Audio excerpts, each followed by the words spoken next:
इस सवाल में बोला गया है कि एक 18 मीटर ऊंची छत से पानी टपक रहा है at regular interval of time. कहने का मतलब ये 18 मीटर ऊंची छत है और यहां से पानी लगातार टपक रहा है at regular interval of time. यहां बताया गया है कि जब फोर्थ ड्रॉप, चौथी ड्रॉप गिरने वाली होती है उस समय पहली ड्रॉप ग्राउंड पर पहुंचती है, या फिर ये कहें कि पहली ड्रॉप जब ग्राउंड पर पहुंचती है उसी समय चौथी ड्रॉप यहां से गिरने वाली होती है। तो तीसरी ड्रॉप इससे पहले कहीं यहां रही होगी और चौथी ड्रॉप आपकी, एक मिनट, ये दूसरी ड्रॉप रहेगी, ये दूसरी ड्रॉप ये रहेगी। कॉन्सेप्ट क्या लगेगा यहां पे, हमें निकालना क्या है, पहली बात तो एक 18 मीटर ऊंची छत से एक पानी की बूंदें लगातार कांस्टेंट एक फिक्स इंटरवल ऑफ टाइम के बाद गिर रही हैं। आपको निकालना है दूसरी और तीसरी ड्रॉप का डिस्टेंस फ्रॉम द रूफ, छत से दूसरी और तीसरी जो बूंदें हैं वो कितनी दूरी पर हैं ये निकालना है। तो यहां पर आपको एक स्पेशल केस है वो याद रखना होता है, क्या, जब भी कोई ऑब्जेक्ट फ्री फॉल करता है तो फ्री फॉल को, उसके फ्री फॉल को आप इक्वल इंटरवल ऑफ टाइम में डिवाइड कर दें।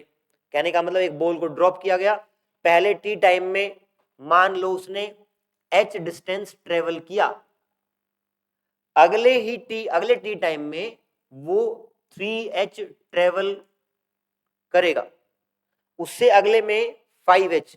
अगर उसकी जर्नी को इक्वल इंटरवल ऑफ टाइम में डिवाइड कर दिया गया है, जो बॉडी फ्री फॉल कर रही है, तो उसके डिस्टेंसेस का जो रेशियो है वो होता है 1:3:5:7, ओड नंबर्स में रहता है। अब देखें यहाँ पे आपके जो तीसरी ड्रॉप है इसने यहां से यहां तक पहुंचने में मान लो टी टाइम लिया होगा, तो इस इन दोनों के बीच का जो टाइम गैप है, क्या टी टाइम पहले ये बूंद यहां पे रही होगी? कुल मिलाकर मेरा कहने का मतलब है अगर रेगुलर इंटरवल के बाद आपकी ड्रॉप्स गिर रही हैं तो हर ड्रॉप के बीच का अगर आप टाइम इंटरवल निकालें तो वो टी ही रहेगा। यहां पर आपने उसकी जर्नी को बराबर टाइम इंटरवल्स में डिवाइड किया है तो आपके जो डिस्टेंसेस रहेंगे उनका रेशियो रहेगा 1:3:5।